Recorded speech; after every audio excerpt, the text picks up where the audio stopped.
welcome to the Institute for Advanced Study of the University of Amsterdam. Entree!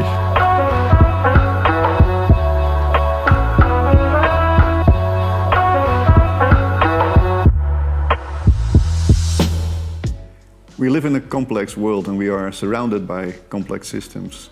All the way from the molecules in our body that keeps us alive, to the 7 billion people living on this earth. And the 7 billion people, they create their own ecosystem, they create their own economy, and they also create the problems with climate that we now are facing. And it's all this interaction of individuals, of components with their environment that we call complex systems. And we want to understand them, and we need to understand them in order to be able to interact with them and to intervene in them. And those complex systems, they have all kinds of interesting, intriguing and remarkable effects.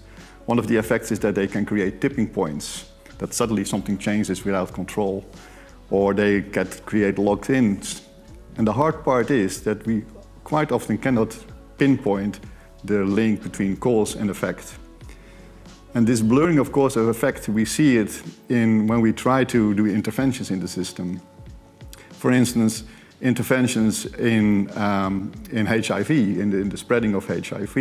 If we get better medication, then the remarkable thing is that the virus actually spreads more within certain subpopulations. And that comes because the viral load is lower, but it's not zero. And people change their behavior because of better medicine, and so you get more spreading. So these feedback loops we need to understand, we need to unravel. And unfortunately, we cannot take this complex system apart, look at the parts, and then think that we understand it. It is like, creating a thought that comes from our brain, it comes from our neurons that are firing, but how much of the thought that we create are, within one neuron, or how wet is one molecule of water? There's just no way we can describe it like that. So what we need to do, we need to look at the whole thing and also understand the parts. And that's what complexity science does. And so here at the Institute of Advanced Study, what we try to do is we bring people together from all these different disciplines, be it economy, be it physics, be it mathematics. We bring them together, be it philosophy, I should say, bring them together and then see if together we can think about this. But for that we need three things. We need to have a common problem, we need to have a common language, and the language could be complexity science, and we need to have a common space. And the space is here at the Institute of Advanced Study. Now, if there's one thing that really shows us complexity, then I think it's the pandemic in which we are now, this dreadful corona pandemic. Someone who can really inform us about that and the relation in the complexity is Karien Stronks. So let's go and listen to her. Public health or population health is complex by definition. It's the outcome of a complex web of actors, factors across different levels, from individual, biology, for example, until society, economy. This sounds rather abstract, but the COVID-19 pandemic has made it very concrete. What you can see here on this graph is that it's the outcome of a complex interaction between different sectors. For example, the pandemic has its origin in the way we, people, human beings and animals live together. And also that is in an economic system driven by efficiency. And that economic system also impacts, again, on population health in terms of who is affected by those diseases. Lower income groups, for example, are more affected.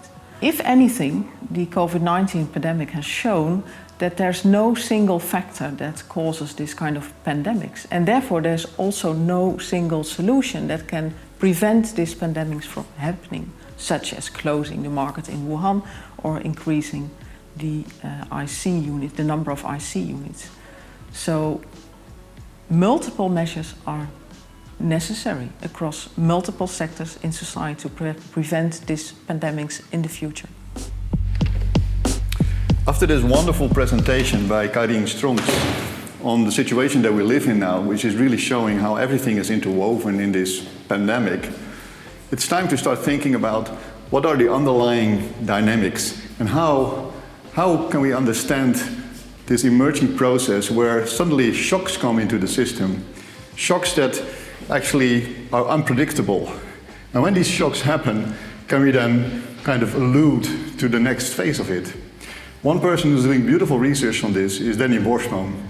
He's investigating the link between, and now pay attention, the link between ecosystems and mental health. There you go, how complex can things go? Let's have a look.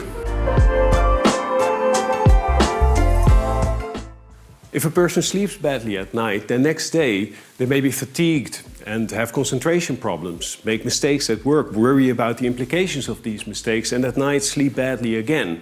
Or a person may avoid an object of fear and through that avoidance keep the fear intact. Or a person may try to win back the money lost in gambling through gambling. In all of these cases, you see interactions between diverse sets of problems that fuel and sustain each other. And we describe these interactions in terms of a network, a complex network that describes the interactions between these problems. And behind me, you see a representation of the interaction between mental states for a single patient that was measured for over a year. And what's really interesting to me is that we can describe the structure and dynamics of a network like that using the same techniques that are used to describe the collapse of, for instance, ecosystems. And that, for me, is also the essence of the Institute of Advanced Study. We try to develop a common vocabulary to understand the evolution and dynamics of these complex networks, whether they are financial markets, ecosystems, or, in this case, psychosystems. So listening to Denny talking about transitions and talking about this emerging property, this systemic response of a complex system, that begs the question, what lies underneath it all? And we start to think about how things, emerge from, on the microscopic level, from things that are underneath. We intuitively turn our thinking to the natural sciences. Natural sciences where we study molecules and we study the interaction of molecules and things like that. So we go all the way from the smallest, which we describe in quantum mechanics, to the biggest, which we describe in the classical mechanics. And you can ask yourself the question, when I think about one molecule of sugar, how sweet is one molecule of sugar? Which is a nonsense question, probably. But then how sweet are 10 molecules of sugar, or 100, or 1,000? And when does that sweetness actually arise? Thinking about such things, we have to turn to one particular person, and that is Jácome Armas. Jay, we have in virtual reality for you. Let me see if I can get him. I'll switch on this thing and let's see what happens. Jay, are you there? Emergence is the notion that the whole is bigger than the sum of its parts. So if you have a microscopic system that is built of many individual elements and you zoom out, you will be able to see collective behavior that is very different than the individual behavior of the microscopic constituents. That is emergence. And emergence is everywhere. It's all over nature. Some examples you can see in front of you, such as the motion of a flock of birds or a motion of schools of fish. And if you look into the microscope, you'll be able to see the motion of a collective group of bacteria. Now, emergence appears at all length scales, from the smallest scale, say the Planck scale, all the way to scales of the observable universe. And perhaps at the Planck scale, you'll find a quantum system described, say, by string theory, and at the large scales, you'll find classical general relativity that deals with the motion of these astrophysical objects. How to go from one to the other is one of the questions, the most important questions in science, for which there are not many ideas about. In general, how to describe the laws of the macrocosmos from the laws of the microcosmos is one of the most important questions in science, and one that drives several parts of research at the Dutch Institute for Emergent Phenomena and at the Institute of Advanced Studies.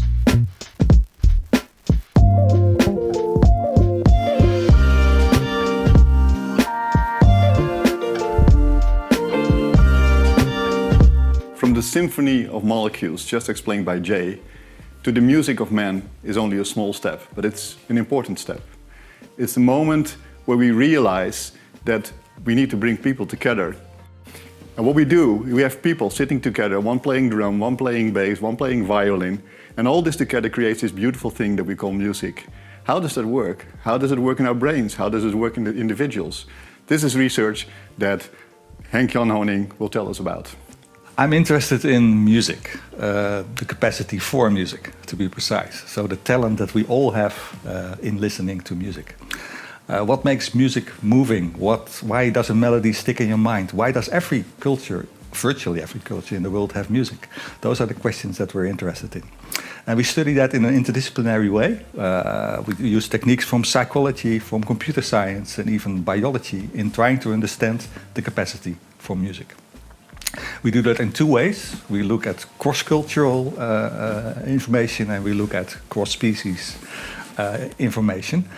And the cross-cultural work that we do that with engaging games. So we do that via the internet, and we invite people from all over the world where there is internet to do these listening games. And as a side effect, we get this enormous view of all the skills that people have when they listen to music.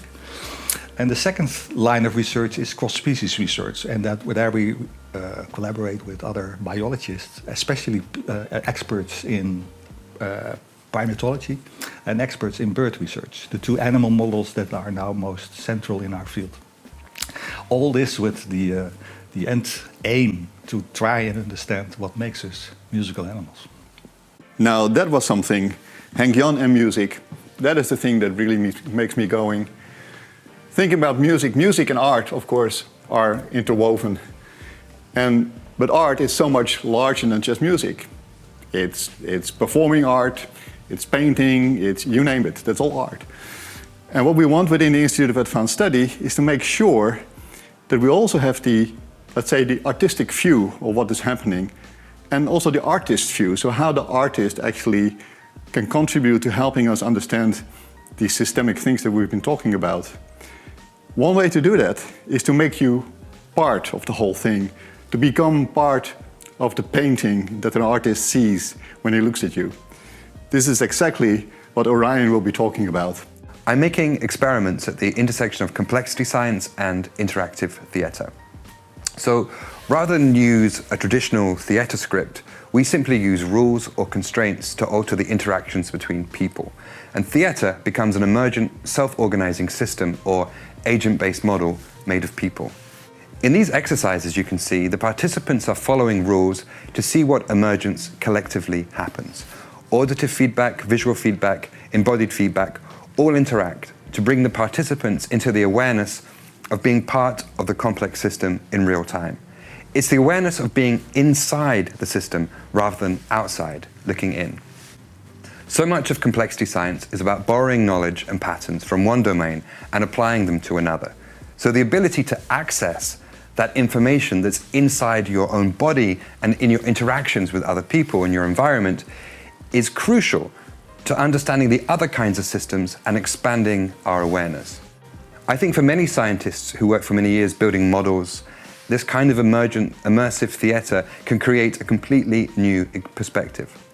And it's a beautiful example of a hybrid affective awareness that comes about through the interaction of theatre and complexity science.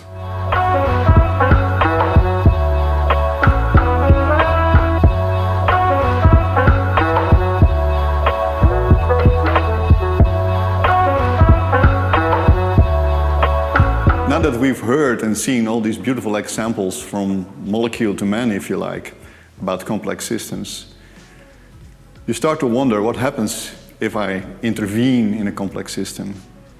Clearly, we will change the thing. It's not the same complex system again. It's really something different. And predicting the outcome of such interventions might even be harder than just simply describing the complex system itself. This is exactly what is being studied by Miranda de Meijer, and she studies it from a very original point of view. Let's go and listen to her. Intervention in complex systems like criminal networks may have negative waterbed effects. For example, outlaw motorcycle gangs, OMGs, meet in their own clubhouses and make plans to commit crime. So a logical thing to do is to close the clubhouses. But now we know that a negative side effect of that is that they go to bars and to clubs and even use violence and extortion to the unwilling owner. So instead of solving the problem, we even get a bigger problem back. And to understand the effects of our interventions, we use computer models so we can try to stay ahead of the negative side effects. Okay, so here is where it happens. Here is where people come together and discuss all these cool things.